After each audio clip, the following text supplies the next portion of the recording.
Hello friends, rules of market में आपका स्वागत है। जैसा कि आप डिस्क्लेमर में देख सकते हैं, कोई बाई सेल की रिकमेंडेशन हमारी तरफ से इसमें नहीं है। ये सिर्फ एजुकेशनल पर्पस के लिए है। फाइनेंशियल रिकमेंडेशन किसी भी तरीके की नहीं है। Hello friends, welcome back to my channel. आज का हमारा टॉपिक है कि स्टॉक मार्केट में काम करते वक्त जो इंट्राडे में काम करते हैं या ऑप्शंस को ट्रेड करते हैं, उन लोगों को कितनी बार एक दिन में ट्रेड लेना चाहिए। तो देखिए, ये डिपेंड करता है मार्केट की कंडीशन के ऊपर भी, लेकिन एक दिन में मैक्सिमम देखा जाता है कि 2 या 3, इससे ज़्यादा ट्रेड नहीं होने चाहिए। क्यों? क्योंकि आप खुद देख सकते हैं कि जब भी हम ट्रेड लेते हैं तो हम जिस भी बेस पे लेते हैं, कोई बार सपोर्ट रेजिस्टेंस के बेस पे लेते हैं, कई बार कैंडल के स्टिक के ऊपर लेते हैं, तो हमें वहां से जब हमारा टारगेट मिल जाता है तो उसके बाद हमें रुकना बहुत ज़रूरी होता है। क्यों? क्योंकि वहां पे जब मार्केट रुकता है ना, तो वो डिसाइड करता है कि उसे और ऊपर जाना है या वहां टारगेट के आसपास से ही कंसोलिडेशन करना है या नीचे उतरना है। ये 3 कंडीशन होती है, या तो ऊपर जाएगा या नीचे जाएगा या वहीं खड़ा रहेगा। तो तीनों कंडीशन, अभी एक सेकंड देखिए, मैं इसमें बताती हूँ आपको। आप खुद देखिए कि एक दिन में ट्रेड कितना बनता है। ठीक है, तो देखिए, एक दिन मार्केट यहाँ खुला, यहाँ से मार्केट जब ऊपर ये अपने ये जो एरिया में कल जिस भी दिन उसने यहाँ पे कंसोलिडेशन किया है उसके ऊपर मार्केट खुला। मार्केट खुलने के बाद हमारा पहला टारगेट यहाँ तक का, ये भले ही ऊपर तक चला गया तो हम इसको ट्रेल करते जाएंगे। लेकिन जब ये नीचे वापस आ रहा है तो देखिए, इस एरिया से फिर दोबारा सपोर्ट ले रहा है, जिसके लिए रेजिस्टेंस एरिया हम लोग मान के चल रहे थे। रेजिस्टेंस एरिया से सपोर्ट लेता है और ये फिर अगले टारगेट तक जाता है, ये वाला। ठीक है, यहाँ तक जाता है। तो अब बताइए, इस इतने एरिया में कितने ट्रेड बने? 1, 2, बस। उसके बाद तो मार्केट ने कहीं ट्रेड किया ही नहीं इस एरिया में कहीं ट्रेड नहीं किया। तो एक दिन में 2 बने। ठीक है, अब इसमें देखेंगे तो इसमें अगर किसी ने बाइंग साइड की एंट्री ली है तो उसको यहाँ पे सपोर्ट एरिया जो भी मिल रहा है इसका, यहाँ पे इसमें एक ट्रेड बना। उसके बाद जब मार्केट नीचे चला तो नीचे वाला ट्रेड हम लेंगे नहीं, क्योंकि ये ऊपर की साइड का ट्रेड है। ठीक है, नीचे की साइड का ट्रेड कब लिया जाएगा? जब मार्केट उसके नीचे आएगा, जब यहाँ से वो दिखाएगा नीचे गिरता हुआ। तो यहाँ पे एक ट्रेड बना, दूसरा ट्रेड यहाँ पे आपने इसमें एग्जिट कर लिया। दूसरा ट्रेड जब बना, जब ये यहाँ से ऊपर निकला, ये रहा आपका दूसरा ट्रेड। बस 2 ट्रेड बने इस दिन भी। तीसरे दिन का ट्रेड देखिए, तीसरे दिन में क्या हुआ है कि मार्केट जब, अब देखिए, ये इसका जो सपोर्ट एरिया था, यहाँ से ये सपोर्ट लेके ऊपर जाता, अब इसके लिए ये रेजिस्टेंस का काम करेगा। अगर ये इसके नीचे खुला है तो रेजिस्टेंस एरिया कहाँ तक लेके जाएगा मार्केट को? पिछले सपोर्ट तक।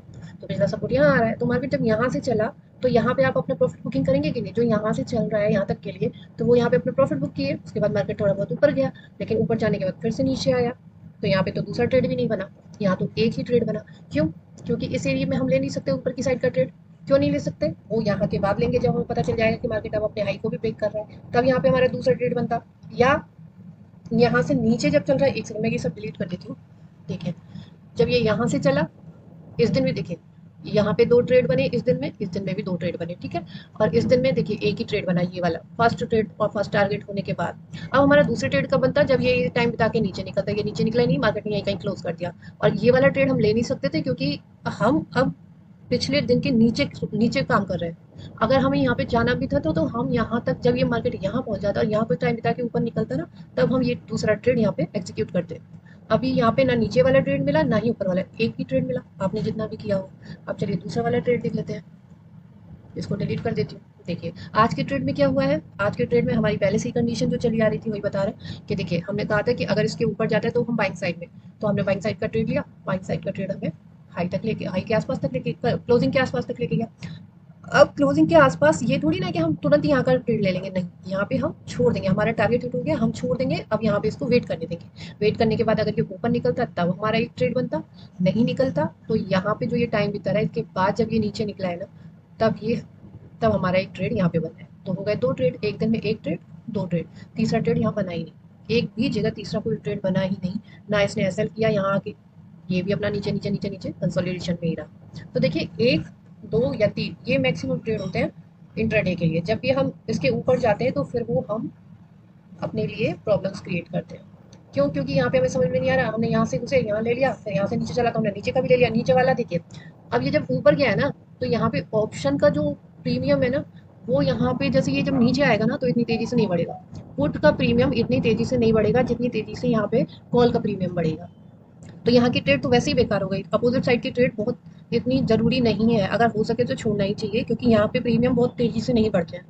वो कब बढ़ता? यहाँ पुट साइड का प्रीमियम कब बढ़ता? जब ये यहाँ से नीचे आता, इस एरिया में आता, तब यहाँ से उसकी प्रीमियम बढ़ना शुरू होता। तो इसलिए अपोजिट साइड का जो ट्रेड होता है उसे अवॉइड करना चाहिए। और देखिए, किसी किसी दिन जब बड़ा मूव होता है उस दिन तो देखिए और भी कम ट्रेड बनता है। देखिए देखिए, ये देखिए, इसमें आज के, इसमें देख के बताइए कितने ट्रेड बने? 1, एक ही ना बना, या फिर एक, हाँ एक ही बना इसमें। तो देखिए कैसे बना।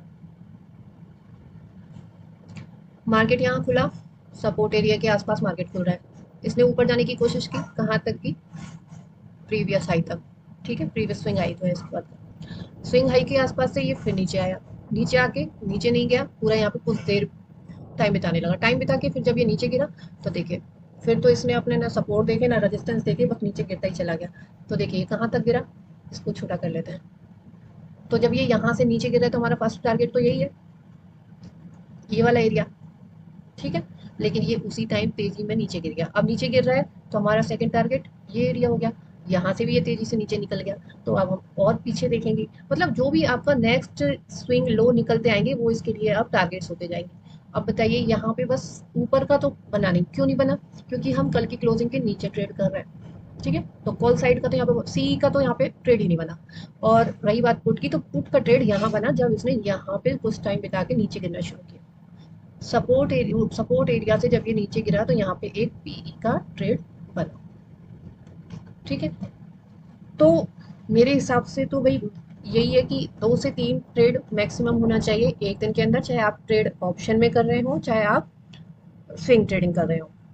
स्विंग ट्रेडिंग में तो खैर आप उसको ट्रेल करते जाते हैं, वो तो स्विंग ट्रेडिंग तो होती ही एक वीक तक, 2 से 3 दिन के लिए, 4 दिन के लिए होती है, तो उसमें इतना सपोर्ट रेजिस्टेंस उतना नहीं देखा जाता है, सिर्फ सपोर्ट एरिया देखा जाता है अगर आप ऊपर के लिए जा रहे हैं तो।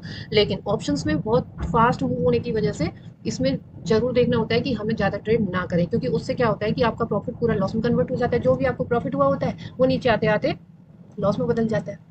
अब जैसे इस कैंडल पे किसी ने यहाँ तक प्रॉफिट लिया, अब वो इंतजार कर रहा है कि नीचे ऊपर जाएगा, पर जाता ही नहीं है, और नीचे आ जाता है तो उसका पूरा प्रॉफिट जीरो और बल्कि लॉस में आ जाता है। तो इसीलिए आपको अगर किसी ट्रेड में प्रॉफिट मिला है तो उसको रोक लीजिए, मतलब उसको वहां से एग्जिट करके थोड़ी देर के लिए वेट करिए नेक्स्ट नेक्स्ट ट्रेड लेने के लिए।